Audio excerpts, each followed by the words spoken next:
Baik, bismillahirrahmanirrahim. Assalamualaikum warahmatullahi wabarakatuh.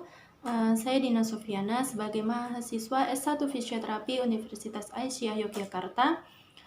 Kali ini saya akan memaparkan terkait dengan STR, SIP, dan sistem kredensial dari fisioterapi.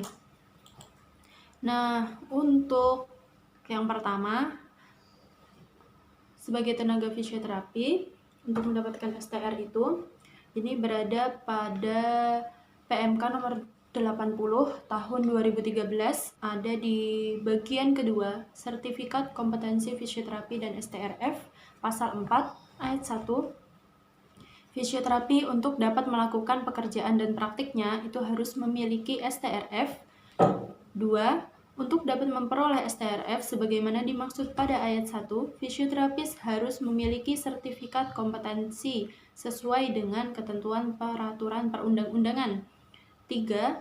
STRF sebagaimana dimaksud pada ayat 1 itu dikeluarkan oleh MTKI dengan masa berlaku selama 5 tahun. 4. STRF sebagaimana dimaksud pada ayat 1 dapat diperoleh sesuai dengan ketentuan peraturan perundang-undangan. 5. Contoh STRF sebagaimana tercantum dalam formulir 1 terlampir yang merupakan bagian tidak terpisahkan dari peraturan menteri ini. Jadi untuk formulir STRF ini berada di lampiran pada PMK nomor 80 tahun 2018. Kemudian untuk gimana sih ketika STR atau STRF sudah habis masa berlakunya, maka bisa diperpanjang. Ini sesuai dengan PMK nomor 80 tahun 2013 pasal 5 yang berbunyi STRF yang telah habis masa berlakunya dapat diperpanjang selama memenuhi persyaratan. Selanjutnya kita akan masuk ke surat izin praktek atau SIP. Dan untuk di fisioterapi itu dinamakan dengan SIPF. Untuk landasan hukumnya berada pada PMK nomor 80 tahun 2013 bagian ketiga SIPF dan SIKF. Pasal 6 yang berbunyi ayat 1, fisioterapis dapat menjalankan praktek pelayanan fisioterapi secara mandiri atau bekerja di fasilitas pelayanan kesehatan. 2. Fisioterapis yang menjalankan praktek pelayanan fisioterapi secara mandiri sebagaimana dimaksud pada ayat 1 harus merupakan fisioterapi profesi atau fisioterapi spesialis. 3. Fisioterapis ahli madya atau fisioterapis sains terapan hanya dapat bekerja di fasilitas pelayanan kesehatan. 4. Fisioterapis ahli madya atau fisioterapis sains terapan sebagaimana dimaksud pada ayat 3 harus bekerja di bawah pengawasan fisioterapis profesi atau fisioterapis spesialis. 5.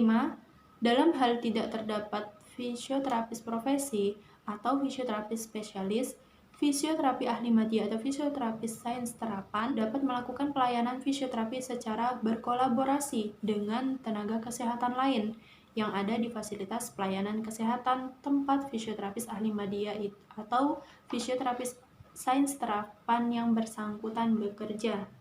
Selanjutnya untuk landasan hukum bagi fisioterapis profesi yang bisa melakukan praktek secara mandiri bersumber dari PMK nomor 80 tahun 2013 pasal 7 yang berbunyi ayat 1, fisioterapis profesi atau fisioterapis spesialis yang melakukan praktek pelayanan fisioterapi secara mandiri dan bekerja di fasilitas kesehatan wajib memiliki SIPF.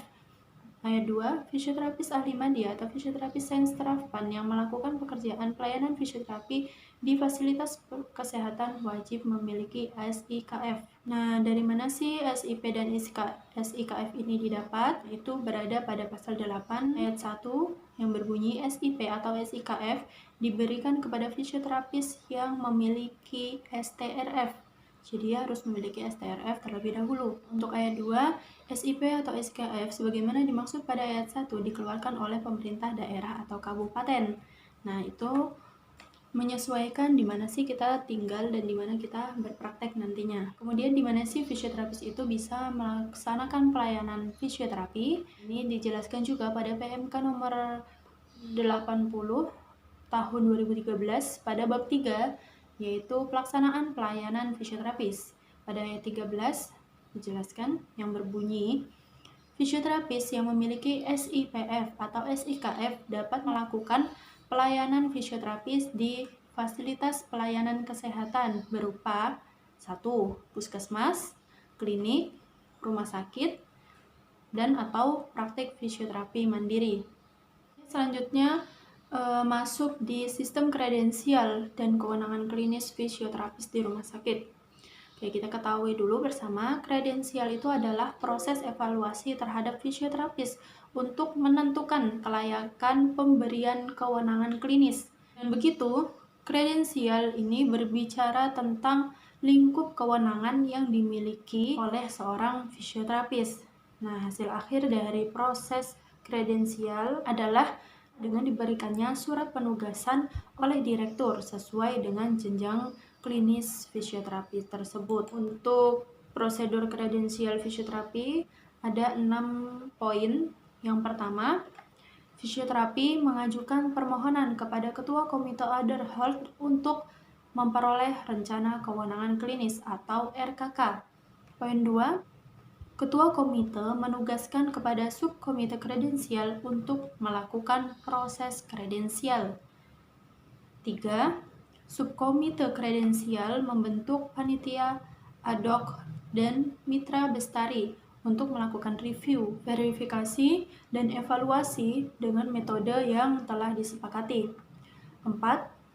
Subkomite memberikan laporan kepada ketua komite hasil kredensial sebagai bahan rapat menentukan kewenangan klinis. 5. Seluruh proses kredensial dan hasil rapat penentuan kewenangan klinis selanjutnya dilaporkan secara tertulis oleh subkomite kredensial kepada ketua komite untuk diteruskan kepada direktur dan dijadikan bahan rekomendasi pada direktur. Yang terakhir, atau poin ke-6, yaitu direktur mengeluarkan SK penugasan klinis terhadap fisioterapi yang telah bersangkutan. Oke, sekian dari saya. Kurang lebihnya mohon maaf. Wassalamualaikum warahmatullahi wabarakatuh.